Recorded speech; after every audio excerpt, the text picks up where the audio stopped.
In Chicago, a federal judge has granted the prosecution's request to dismiss charges against Marimar Martinez, a woman caught up in President Trump's immigration crackdown in Chicago. Now, Martinez is an American citizen, but she was charged with assaulting federal officers last month, accused of ramming an agent's vehicle before he shot her.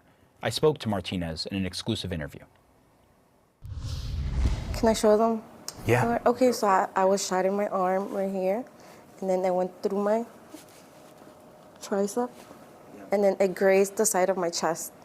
Reminders of what could have been Marimar Martinez's last day. October 4th, the Department of Homeland Security claimed she rammed a Border Patrol agent's vehicle in Chicago with her car before that agent got out and shot her multiple times. She says she was on her way to donate clothes until she saw what appeared to be federal agents, already becoming a familiar sight in Chicago's neighborhoods.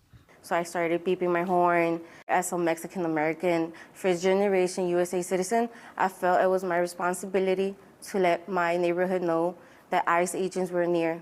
They turned out to be Border Patrol. So I just got next to them, and I was like, get out of here, and I was just like honking. That's when she says they sideswiped her, contradicting Border Patrol's narrative. They immediately stopped. I gotta go somewhere safe. I went to my furthest left, make sure that I wasn't gonna hit them. As I was passing them, they started shooting at me through the side. The agent got out of his vehicle and shot Martinez 5 times. It feels like it's still top of mind for you, right? It's painful. Like, just to talk about it, it's like, think about it, like just me remembering what happened that day. It's traumatic, honestly. She was charged with forcibly assaulting and resisting or impeding a border agent and labeled a domestic terrorist by the Department of Homeland Security. And then, over a month later, in what became a critical court hearing, the agent who shot her, Charles Exum, testified the collision was more of a hit, not rammed. Then, these text messages came out where he appeared to be bragging about shooting you. Read it, 5 shots, 7 holes, put that in your book, boys. You were sitting right there. What type of agent brags about it? This is what the administration has out in the street. For 15 years, I was a federal prosecutor. I worked every day with FBI, DEA, DHS. I have never come across an agent like that, and it's something that's embarrassing to me as a former federal prosecutor. Thursday night, there was suddenly a major shift. The case was dropped, and at the request of the prosecution. Despite the case being dismissed, DHS stuck to their original accusations. On October 4th, Border Patrol law enforcement officers were ambushed by domestic terrorists that rammed federal agents with their vehicles. The woman, Marimar Martinez, driving one of the vehicles, was armed with a semi-automatic weapon and has a history of doxing federal agents. We will not allow domestic terrorists to attack our law enforcement. This was after you were cleared of these charges. Where are they getting all this fake information from? I was just shocked, honestly.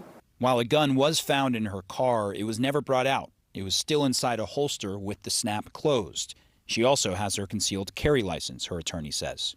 They're still putting out these false statements that are disputed by their own people, right? Agent Exum testified that there was no ramming. I mean, he's the driver. He was there. For Martinez, she's just happy this chapter is over with, but she can't avoid its reminders. When you look at those, scars on your body, what do you think about? I'm a survivor.